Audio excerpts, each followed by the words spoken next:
three ways that a physician can be involved in the death of a patient are termination of life support, physician-assisted suicide, and euthanasia. Each one of these entails more direct involvement by a physician in the patient's death. In the last episode, we discussed the termination of life support. In this episode, we're going to examine physician-assisted suicide and euthanasia. To learn more, join me for today's episode of All Things Apostolic.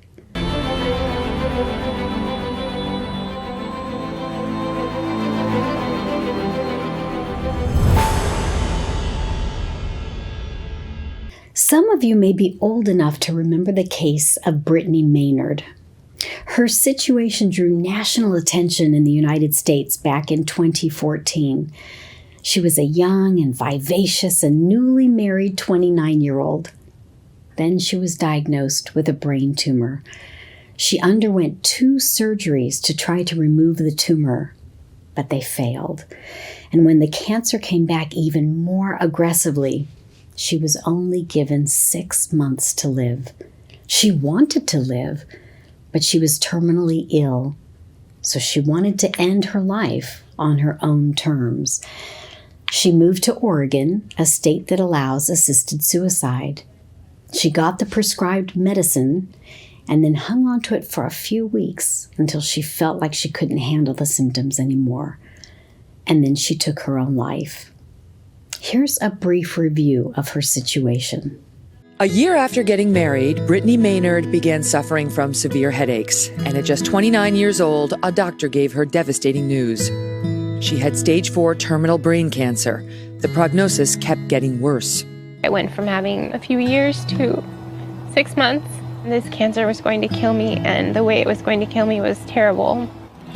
She decided she wanted to live the rest of her life on her own terms. So Brittany and her husband Dan moved from California to Oregon, which at the time was one of just 4 states where terminally ill patients could legally get drugs to end their own lives. She chronicled her journey in videos watched by millions. I can't even tell you the amount of relief that it provides me to know that I don't have to die the way that it's been described to me that my brain tumor would take me on its own.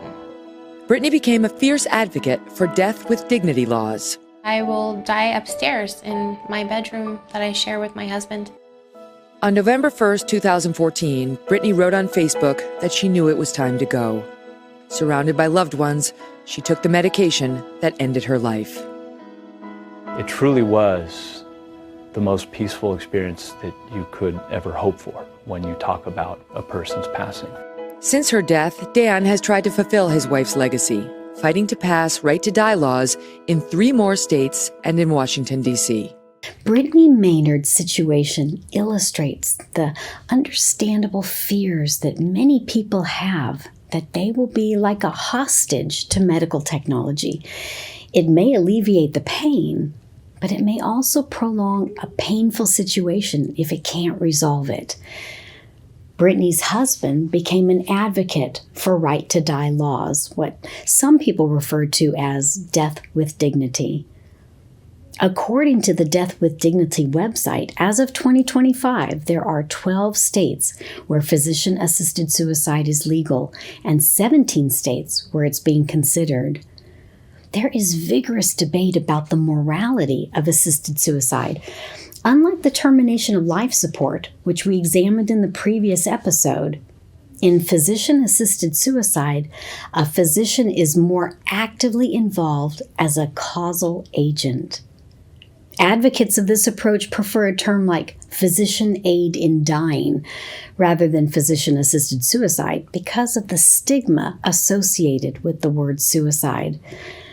But physician-assisted suicide is really what it is. In this situation, a physician provides the medical means for a patient to take his or her own life. This is typically done by a patient self-administering a lethal dose of medication provided by the physician. The physician provides the medication and instructs the patient on how much medication to ingest. If the patient follows the directions and takes the medication, death occurs usually within a few minutes. This is distinctly different than the termination of life support, which allows nature to take its course, and the death is still ultimately caused by the underlying disease or health condition. In physician-assisted suicide, death is caused by the medication and not by the underlying disease or health condition. Legal cases that marked the first time the U.S. Supreme Court addressed physician-assisted suicide were Washington v. Glucksberg and Vacco v. Quill. In 1997, Harold Glucksberg, a doctor who practiced medicine in Washington, challenged the state law that made assisted suicide a criminal act. Glucksberg argued that the liberty interest protected by the Due Process Clause of the 14th Amendment included a fundamental right to assisted suicide. Glucksberg described the liberty interest more broadly as a right to die. The district court agreed with Glucksberg and held the state statute unconstitutional. On appeal, the Ninth Circuit affirmed. Another case in 1997 was Vacco v. Quill. The state of New York prohibited assisted suicide for everyone, but allowed competent patients to refuse life-saving medical treatment. Dr. Timothy Quill wanted to be able to prescribe lethal medications at the request of his terminally ill patients. He, along with other doctors and some of their terminally ill patients, sued New York Attorney General Dennis Vacco in federal court. Quill argued that New York allowed a patient to refuse medical treatment, so its prohibition against assisted suicide violated the 14th Amendment's Equal Protection Clause. The district court rejected the plaintiff's claims, but the Court of Appeals reversed, holding that if patients are permitted to reject life-saving treatment, then a ban on assisted suicide constitutes an equal protection violation. The Supreme Court concurrently reviewed these two cases that challenged the state laws prohibiting physician-assisted suicide. In both cases, the lower courts had ruled that there was a constitutionally protected right to die. The courts argued that there is a legally and morally relevant distinction between assisting suicide and withdrawing life-sustaining treatments. Patients have the right to say no to life-sustaining treatments because they have the right of bodily integrity, meaning the right to determine what is done to their own bodies. Medical treatment administered against the will of the patient is generally considered battery, and patients have the right to protect themselves against it. The Supreme Court argued that assistance in suicide is grounded neither in a broader right to die, which is absent from the Constitution, nor in American legal tradition. However, the Supreme Court did not say that assisted suicide was illegal. It simply ruled that states are not violating anyone's rights if they prohibit assisted suicide, since there is no constitutionally protected right to die. But if states desire laws allowing for assisted suicide, they can do so. Basically, legally, the decision is left in the hands of the states. The Bible doesn't give a systematic teaching on suicide. It doesn't address it directly like topics such as murder, adultery, or theft. But there are examples in the Bible that present us with principles. The Bible records several suicides without explicitly giving any kind of moral commentary. For example, Saul fell on his sword to avoid capture, and Saul's armor-bearer did the same. Ahithophel hanged himself after betraying David, and his counsel was rejected. Zimri burned down his house around himself after military defeat, and Judas hanged himself after betraying Jesus. While the Bible does not give any explicit commentary against these actions or in favor of them, in all these cases the act is presented as tragic, often linked to despair, guilt, or defeat. None of these stories present suicide as noble or righteous. And there are people in the Bible who suffered financially, emotionally, and physically, such as Job, who were angry at God, such as Jonah, and who saw life as meaningless, such as Solomon.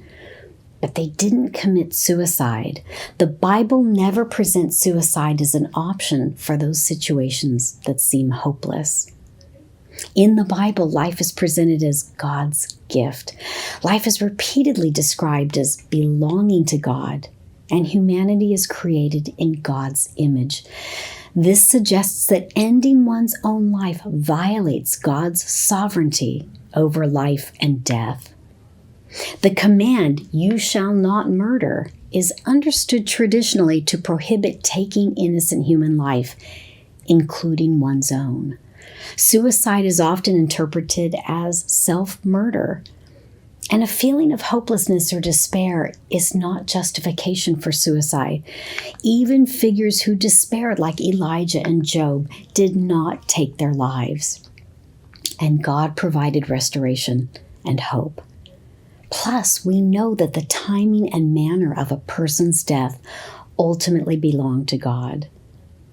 Most Christian interpretations see suicide as contrary to God's will because it rejects His lordship over life.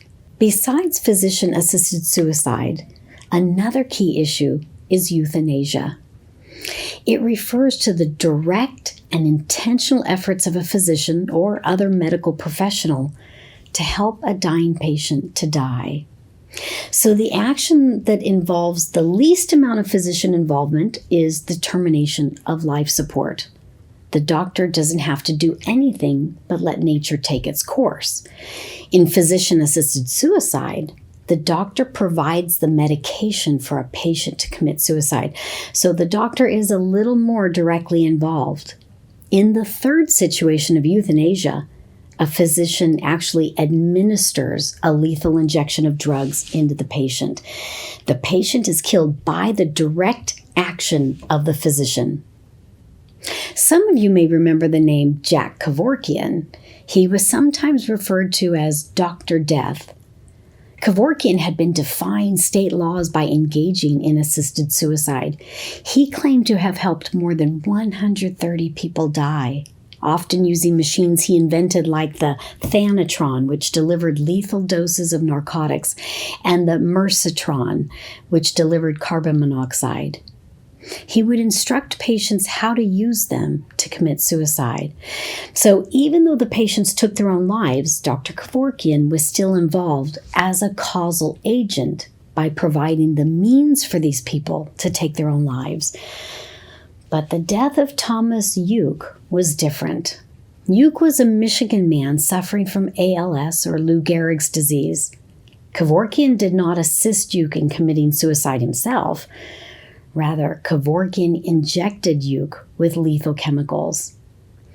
He had received Uke's informed consent, but Kevorkian had done all the work, and the Michigan court considered it murder. Kevorkian was convicted of second-degree murder for performing euthanasia. Although Kevorkian was often ridiculed as Dr. Death, I think he probably was sincere in believing that he was doing the right thing. He believed people should have the right to die when they want. The American Medical Association acknowledges that there are physicians on both sides of the issue who share a commitment to values of care, compassion, respect, and dignity, but they diverge in drawing different moral conclusions. Some argue that physician-assisted suicide and euthanasia are inconsistent with the Hippocratic Oath and the physician's role as a healer, but others argue that it's more merciful. From the context of a Christian worldview, the Bible seems clear that determining the end of life is a prerogative that belongs to God alone. This is the basis for the long-standing prohibition of suicide and laws against murder. But advocates of physician-assisted suicide and euthanasia argue that terminal illness should constitute an exception to these prohibitions, and these procedures should be allowed out of compassion for the dying and respect for their autonomy. Somewhat surprisingly, or maybe not surprisingly, there is actually a growing trend even among religious believers that physician-assisted suicide should be accepted. In the next episode, we'll be continuing our examination of arguments on both sides of these issues, so please be sure to tune in. Thank you for joining me for today's episode of All Things Apostolic, and until next time, take care and God bless.